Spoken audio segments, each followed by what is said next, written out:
দাও। সে বাঁচবে কয় বছর? আল্লাহ বললেন 40 বছর। সাইয়েদনা আদম বললেন আল্লাহ জিদ মিন উমরিহি, একটু বয়স বাড়ায় দেন না। আল্লাহ বললেন রুফিআতিল আকলাম ওয়া জাফফাতিস সুহুফ, কে কত বয়স পাবে আদম এটা তো লেখা ফেলাইছি, তো চেঞ্জ করা যাবে না রে আদম।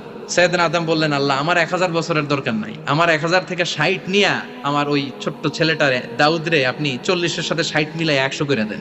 আল্লাহ বললেন ঠিক আছে করে দিলাম, তাইলে তুই কিন্তু বাঁচবি 940 বছর। 1000 থেকে 60 বাদ দিলে কত? সাইয়েদনা আদম পৃথিবীর বুকে আসলেন 940 বছরের পর। মালাকুল মাউত এসে হাজির। আদম আলাইহিস সালাম বললেন আপনি কে? আমি মালাকুল মাউত। কি জন্য আসছেন? কয় জিইতু আন আকবাদা রূহাক, আপনার রূহু কবজ করতে আসছি। কয় কেন আসছেন? কয় আপনার 940 বছরে হায়াত শেষ, রূহ নিয়ে যাব। কয় না আমি বাঁচুম 1000 বছর। মালাকুল মাউত বলে আরে আপনি তো 60 বছর দান করে আসছিলেন রূহের জগতে, ছেলেরা দেখে খুশির ঠেলায় 60 বছর দিয়া দিবেন আদমকে, আমার মনে নাই, ভুইলা গেছি ভাগো, আমি আরো 60 বছর বাঁচুম। ভুইলা গেছি, নাসিয়া আদম ফানাসিয়া বানু, আমরাও ভুলে যাই, এরকম আছে না নাই?